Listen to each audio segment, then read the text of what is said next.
संशोधन विधेयक कल लोकसभा में पेश होगा, ये तय हो गया है। अब से कुछ देर पहले एक बैठक हुई थी बिजनेस एडवाइजरी कमेटी की, जिसमें सभी दलों के फ्लोर लीडर्स मौजूद थे, सरकार के भी नुमाइंदे वहां मौजूद थे। लोकसभा स्पीकर की अध्यक्षता में ये बैठक हुई थी। उसमें ये तय हुआ कि 12 बजे ये बिल पेश किया जाएगा, 12:15 बजे से इसमें चर्चा शुरू होगी। सरकार के द्वारा जो निर्धारित वक्त है वो 8 घंटे का रखा गया। हालांकि विपक्ष चाहता था कि इस पर 12 घंटे के करीब चर्चा हो, लेकिन सरकार ने कहा कि 8 घंटे चर्चा हो सकती है। लोकसभा स्पीकर ने यह भी कहा कि अगर हाउस का सेंस हुआ तो फिर इस चर्चा को और बढ़ा सकते हैं, लेकिन इस बीच विपक्ष ने वॉकआउट किया। लेकिन सरकार की तरफ से पूरी तैयारी है कि कल 12 बजे इस बिल पे चर्चा होगी और शाम 8-9 बजे तक इस बिल पे ध्वनिमत या वोटिंग जैसे भी डिमांड होगा उस लिहाज से प्रक्रिया करके इसको लोकसभा से पास कर लिया जाएगा। उसके बाद अगले दिन इसे राज्यसभा में भी लाने की तैयारी है। सरकार की मंशा है कि 4 अप्रैल तक जो ये बजट सत्र का दूसरा हिस्सा है उसमें ये बिल संसद के दोनों सदनों से पास हो जाए। कैमरामैन कालीकांत के साथ कुमार गौरव, न्यूज़ 24 दिल्ली। एक तरफ जहां लोकसभा में कल वक्फ संशोधन बिल को पेश किया जाना है, वहीं दूसरी तरफ इस बिल को लेकर अब जेडीयू के अंदर भी बगावत हो पड़ी है। दरअसल जेडीयू के एमएलसी गुलाम गौस ने साफ तौर पे कहा है कि उनके नेता यानी नीतीश कुमार ने अभी तक इस बिल को अपना समर्थन नहीं दिया है। वहीं दूसरी तरफ उन्होंने कहा कि जो भी उनके पार्टी के नेता इस वक्त बिल को अपना समर्थन दे रहे हैं वो उनका निजी मामला है, पार्टी का नहीं है। उनके पार्टी के नेता सिर्फ नीतीश कुमार हैं और नीतीश कुमार ने अभी तक इस बिल को अपना समर्थन नहीं दिया है। आपको बता दें कि गुलाम गौस पार्टी के अल्पसंख्यक चेहरे हैं और इनके नीतीश कुमार के काफ़ी करीबी भी माने जाते हैं। इससे पहले कल जब ईद के मौके पर वो आरजेडी अध्यक्ष लालू प्रसाद यादव से मिलने गए थे, उसकी भी तस्वीरें भी सामने आई थी। हालांकि उन्होंने कहा था कि ये उनका निजी मामला है और सिर्फ ईद की मुबारकबाद देने के लिए गए थे। लेकिन जिस तरीके से उन्होंने वक्फ बिल को लेकर अपना स्टैंड रखा है उससे साफ होता है कि पार्टी के अंदर ही कहीं ना कहीं वक्फ बिल को लेकर जो अल्पसंख्यक नेता हैं वो नाराज़ हैं और उनकी नाराज़गी गुलाम गौस के सामने रख दी है। देखना ये होगा कि गुलाम गौस का यह बयान कितना मायने रखता है। कैमरामैन सनी के साथ अमिताभ ओझा, न्यूज़ 24। उत्तर प्रदेश की सियासत इन दिनों एक बार फिर से गाय और गोबर पर आकर टिक गई है। समाजवादी पार्टी के मुखिया अखिलेश यादव के गोबर से दुर्गंध वाले बयान पर घेरते हुए मुख्यमंत्री योगी आदित्यनाथ ने आज बरेली में कहा कि समाजवादी पार्टी ने गायों को लावारिस छोड़ दिया था। सपा के मुखिया कहते हैं कि गोवंश से दुर्गंध आती है, यही इनकी असलियत है। पहले ये लोग गोमाता को कसाईयों के हवाले करते थे, लेकिन हमारी सरकार ने कसाईयों को जब जहन्नुम की यात्रा पर भेजा तो इनको परेशानी होने लगी। इनकी परेशानी ये है कि इनके मित्र कसाई सब के सब जहन्नुम में चले गए, अब इन्हें गाय और गोबर से दुर्गंध आती है। दरअसल अखिलेश यादव ने कुछ दिनों पहले ही यह बयान दिया था कि हमें सुगंध पसंद है तो हमने इत्र के पार्क दिए, इन्हें दुर्गंध पसंद है इसलिए उन्होंने गौशालाएं और गोबर दिया। अखिलेश यादव के इस बयान के बाद एक बार फिर से भारतीय जनता पार्टी के नेता और कट्टरवादी हिंदू संगठन अखिलेश यादव पर हमलावर हो गए थे, लेकिन पहली बार आज मुख्यमंत्री ने भी इस मुद्दे पर अखिलेश यादव पर जमकर हमला किया। कैमरा पर्सन मिंटू सिंह के साथ मानस श्रीवास्तव, न्यूज़ 24। शिवसेना यूबीटी के मुखपत्र सामना के संपादकीय में प्रधानमंत्री नरेंद्र मोदी के नागपुर दौरे और सरसंघचालक से बंद कमरे में मुलाकात पर कटाक्ष किया गया है। बताया गया है कि यह मुलाकात निश्चित तौर पर बीजेपी के राष्ट्रीय अध्यक्ष को लेकर रही होगी। साथ ही प्रधानमंत्री भी 75 साल पूरे कर रहे हैं। प्रधानमंत्री नरेंद्र मोदी ने खुद नियम बनाया था कि 75 साल में कोई भी सक्रिय राजनीति से बीजेपी में रिटायर होगा। शायद इसकी भी चर्चा हुई होगी। प्रधानमंत्री ने जो 75 साल का नियम बनाया था उसकी बलि कई बीजेपी के बड़े नेता जैसे लाल कृष्ण आडवाणी, मुरली मनोहर जोशी चढ़े हैं। अब बारी प्रधानमंत्री की है। इसके अलावा जेपी नड्डा का कार्यकाल समाप्त हो चुका है, लेकिन बीजेपी खुद को सर्वशक्तिमान मानती है, लेकिन अभी तक अपना नया अध्यक्ष नहीं चुन पाई है, क्योंकि अब संघ ने साफ कर दिया है कि नया अध्यक्ष उसकी पसंद का होगा। इंद्रजीत सिंह, न्यूज़ 24, मुंबई।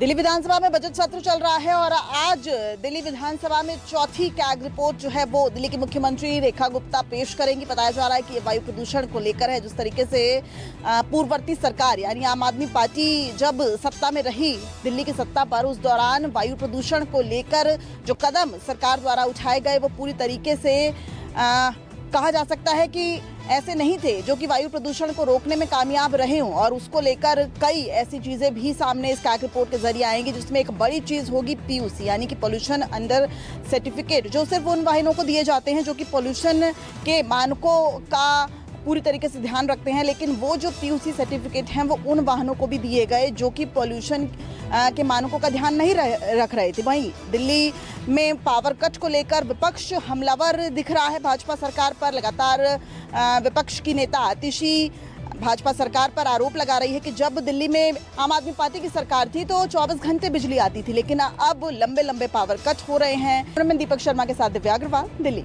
न्यूज़ 24। नेता विपक्ष राहुल गांधी ने केरल के कुछ डॉक्टरों से मिलने के बाद नशे के ऊपर कुछ बातें और वो मुलाकात का वीडियो, डॉक्टर के साथ मुलाकात का वीडियो साझा किया है, जिसमें उन्होंने साफ साफ लिखा है और नशे के ऊपर चिंता व्यक्त की है। चिंता व्यक्त करते उन्होंने लिखा कि यदि आप युवाओं के मन में आशा नहीं भरेंगे तो वो अपनी नसों में नशे की लत भर लेंगे। उन्होंने कहा कि ये पंक्ति बहुत गहराई से गूंजती है क्योंकि यह केरल और पूरे देश में बहुत से युवाओं के दर्द को दर्शाती है, जिसे सहने के लिए वो मजबूर हैं। एक अंधकार में भविष्य का सामना करते हुए फिर भी दबाव से दबे हुए हैं। हमारे युवा इससे निपटने के लिए नशीली दवाओं का और रुख कर रहे हैं। हमें उन्हें आशा, समर्थन और उद्देश्य देने के लिए एक अधिक प्रयास करने चाहिए और अपने बच्चों को नशीली दवाओं के दुरुपयोग के खतरों से बचाने के लिए मिलकर काम करना चाहिए। विनय सिंह, न्यूज़ 24, दिल्ली। महाराष्ट्र में अपनी राजनीतिक जमीन की तलाश कर रही राज ठाकरे की पार्टी एमएनएस की गुंडागर्दी थमने का नाम नहीं ले रही। मराठी भाषा के नाम पर एमएनएस के कार्यकर्ता और नेता गुंडागर्दी कर रहे हैं। इस कड़ी में एमएनएस के कार्यकर्ताओं और नेताओं ने पवई इलाके में मराठी ना आने पर एक सिक्योरिटी गार्ड की पिटाई कर दी। पवई स्थित एलएनटी बिल्डिंग के एक सुरक्षा गार्ड का किसी एक मराठी व्यक्ति से विवाद हो गया। इससे दोनों के बीच बहस शुरू हो गई क्योंकि सुरक्षा गार्ड उत्तर भारत से था, इसलिए वो मराठी नहीं बोल सकता था। इसके बाद एमएनएस के कार्यकर्ताओं ने सुरक्षा गार्ड की बुरी तरह से पिटाई कर दी, जबकि वॉचमैन बोलता रहा कि उसे मराठी नहीं आती तो कैसे बोलेगा। इससे पहले भी एमएनएस के कार्यकर्ताओं ने डीमार्ट के कर्मचारी की मराठी ना आने पर पिटाई कर दी थी।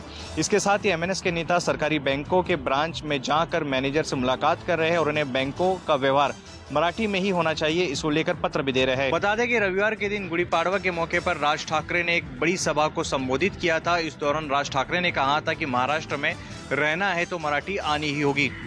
जानकारों की माने तो राज्य में आने वाले दिनों में कई शहरों के महानगर पालिका के चुनाव और ग्राम पंचायत के चुनाव है और इन चुनावों में एमएनएस मराठी का मुद्दा लेकर चुनावी मैदान में उतरेगी। कैमरा पर्सन आनंदों के साथ अंकुश जायसवाल, न्यूज़ 24 मुंबई।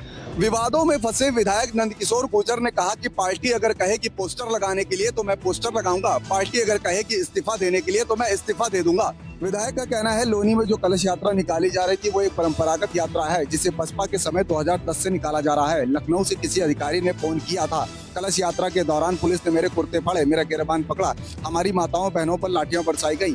योगी सरकार में जिस पर फूल बरसाए जाते हैं वहाँ लाठियां बरसाई गई। मैंने प्रदेश अध्यक्ष को साक्ष्य दे दिए हैं, पूरी रिपोर्ट और सच्चाई बताई है। नंदकिशोर गुर्जर ने आगे कहा कि प्रदेश में बैठे कुछ अधिकारी ने मुख्यमंत्री जी के सामने अलग नैरेटिव सेट कर दिया है मुझे लेकर। अधिकारियों ने नेताओं और विधायकों को लेकर के एक नैरेटिव सेट कर दिया है कि मंत्री और विधायक बेईमान हैं, बाकी अधिकारी ईमानदार हैं, उसी पर सब कुछ चल रहा है। मैं दिल्ली का आदमी नहीं हूँ, मैं सिर्फ बीजेपी का आदमी हूँ, चाहे तो मेरा नार्को टेस्ट करा लिया जाए। वहीं नंदकिशोर गुर्जर ने आगे कहा कि लखनऊ में सीए के दंगे हुए लेकिन लोनी में नहीं हुए। मुस्लिम बाहुल्य क्षेत्र है, वहाँ दंगे कैसे होंगे? वहाँ दंगे मैं होने भी नहीं दूंगा। कैमरा पर्सन धर्मेंद्र साहू के साथ मनोज पांडे, लखनऊ न्यूज़ 24।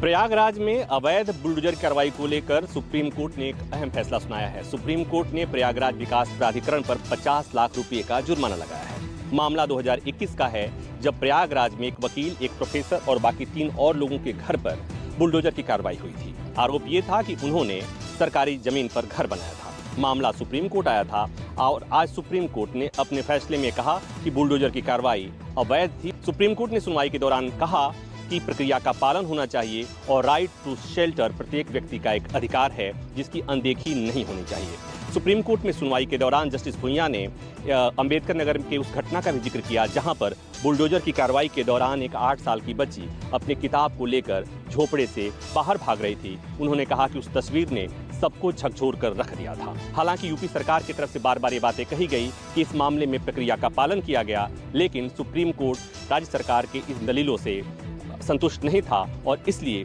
कोर्ट ने प्रयागराज विकास प्राधिकरण पर जुर्माना लगाया है।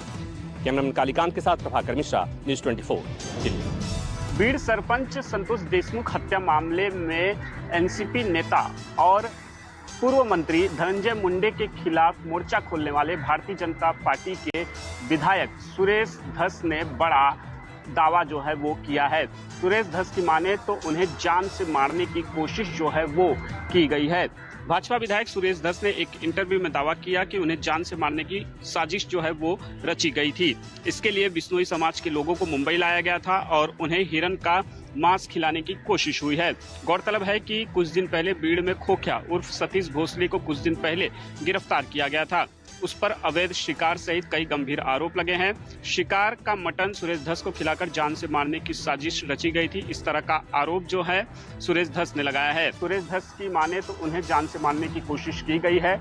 इसको लेकर क्या उन्होंने कोई शिकायत की है, देवेंद्र फडणवीस से चर्चा की है या फिर गृह मंत्रालय को कोई खत लिखा है, इसको लेकर अभी भी पूरी तरह से स्थिति जो है स्पष्ट नहीं हुई है। कैमरामैन संजय के साथ राहुल पांडे, न्यूज़ 24 मुंबई। केंद्रीय जांच एजेंसी सीबीआई के स्थापना दिवस के मौके पर केंद्रीय रेल और सूचना प्रसारण मंत्री अश्विनी वैष्णव मुख्य अतिथि के रूप में आज शामिल हुए और विकसित भारत के रोड मैप का सीबीआई की जांच पड़ताल से कैसे संबंध है, इस पर उन्होंने चर्चा की। उन्होंने कहा कि जिस गति से भारत की अर्थव्यवस्था आगे बढ़ रही है, किसी ज़माने में जो 10वीं अर्थव्यवस्था थी आज 5वीं है और आगे चलकर वो तीसरी अर्थव्यवस्था विश्व की बनने जा रही है। ऐसे में सीबीआई जैसी जांच एजेंसी के सामने भी बहुत महत्वपूर्ण काम इस पे आ जाता है। जिस तरीके से दुनिया जो है आगे बढ़ रही है, खासकर उन्होंने उन चुनौतियों की बात करी जांच एजेंसियों के सामने कि जब एआई जैसी चीज़ें जो पूरी दुनिया में विकसित हो रही है, जिसके कि अपने फ़ायदे के साथ साथ अपने बहुत तरीके के खतरे भी हैं। ऐसे में आर्टिफिशियल इंटेलिजेंस किस तरीके से हमारे लिए खतरा है, इसको जांच एजेंसियों को समझना बेहद ज़रूरी है। प्रशांत देव, न्यूज़ 24 दिल्ली। मध्य प्रदेश के 19 धार्मिक स्थलों पर आज से शराबबंदी लागू हो चुकी है। ये वो धार्मिक स्थल हैं जहां किसी न किसी तरह की मान्यताएं हैं, धार्मिक मान्यताएं हैं या फिर मंदिर हैं और या फिर नर्मदा के बड़े तट हैं। ऐसे स्थलों से अब शराब की दुकानों को आज पूरी तरह बंद कर दिया गया है।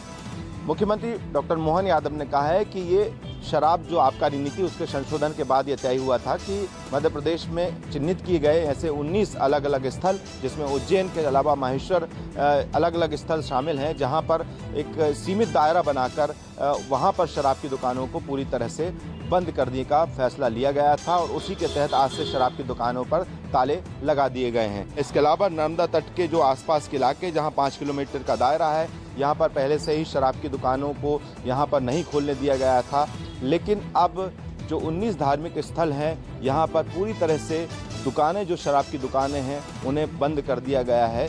कैमरा पर्सन कमलेश व्यास के साथ विपिन श्रीवास्तव, न्यूज़ 24 मध्य प्रदेश। यूपी के जनपद अलीगढ़ में एक हैरान कर देने वाला मामला सामने आया है, जहां पर स्टेट बैंक ऑफ इंडिया में काम करने वाले सफाई कर्मचारी को आयकर विभाग ने 33 करोड़ रुपए का नोटिस भेज दिया है। दरअसल उत्तर प्रदेश के जनपद अलीगढ़ में स्टेट बैंक ऑफ इंडिया के एक सफाई कर्मचारी करण कुमार वाल्मीकि को आयकर विभाग ने 33.88 करोड़ रुपए का नोटिस भेजा है, जबकि उसके ठेकेदार के माध्यम से कुल 14,200 रुपए मानदेय मिलता है। जानकारी के मुताबिक करण के पैन कार्ड से बनाई गई बोगस फर्म से वित्तीय वर्ष 2019-2020 में 33.88 करोड़ का लेन देन दिखाया गया है। अब परिजनों का कहना है कि इतनी बड़ी रकम उन्होंने आज तक नहीं देखी, हो सकता है कि उनके पैन कार्ड का दुरुपयोग किया गया हो। वहीं दूसरी तरफ आयकर विभाग की तरफ से जानकारी साझा की गई है कि करण के पैन कार्ड पर बड़ा लेन देन किया गया है और इसकी जानकारी विभाग के पोर्टल पर भी दर्शाई गई है, जिसके बाद ये नोटिस जारी करके उससे जवाब तलब किया गया है। कैमरा पर्सन धर्मेंद्र साहू के साथ अशोक तिवारी, लखनऊ, न्यूज़ 24। आखिर पंजाब के चर्चित पास्टर बजेंद्र सिंह को उम्र कैद की मोहाली कोर्ट ने सजा सुना दी है यौन उत्पीड़न के मामले में, क्योंकि 2018 में जीरकपुर में ही एक युवती ने शिकायत दर्ज करवाई थी कि बजेंद्र सिंह ने उसका उत्पीड़न भी किया है और साथ ही साथ उसको ब्लैकमेल करने के लिए उसकी वीडियो तक बना ली और इसके बाद जीरकपुर में ही 2018 में मामला दर्ज किया गया था और इसके बाद बजेंद्र सिंह फरार होना चाहता था, जहां पर वो लंदन जाना चाहता था, लेकिन मोहाली पुलिस ने उसको एयरपोर्ट के ऊपर गिरफ्तार भी कर लिया था और गिरफ्तारी के बाद जो ट्रायल था वो शुरू हो चुका था और 7 साल के बाद युवती ने कहा है कि आखिर उसको न्याय मिल गया है, क्योंकि बजेंद्र सिंह काफ़ी चर्चित चेहरा कहा जा सकता है। और इसी तरह का एक मामला जालंधर में भी उसके खिलाफ जांच चल रही है, जहां पर एक और युवती ने भी इसी तरह का आरोप लगाया है। लेकिन वहीं पर जो युवती का परिवार है वो काफ़ी संतुष्ट भी दिखाई दे रहा है बजेंद्र सिंह को ये सज़ा मिलने को लेकर। कैमरामैन गंभीर सिंह राणा के साथ विशाल इंग्लिश न्यूज़ 24 चंडीगढ़। जम्मू कश्मीर के कठुआ जिले के बिलावर के पाइनतीर्थी में सुरक्षा बल और आतंकियों के बीच मुठभेड़ चल रही है। ग्राउंड जीरो पर हम इस समय मौजूद हैं। ये आप देखिए, बेहद ज़्यादा संख्या में जवानों की डिप्लॉयमेंट जो है मुठभेड़ स्थल पर की जा रही है। आपको बता दें कि ये वो बहादुर जवान है जो बनेंगे आतंकियों का काल, अत्याधुनिक हथियारों से लैस हैं और बेहद ज़्यादा संख्या में आप जवानों को देखिए।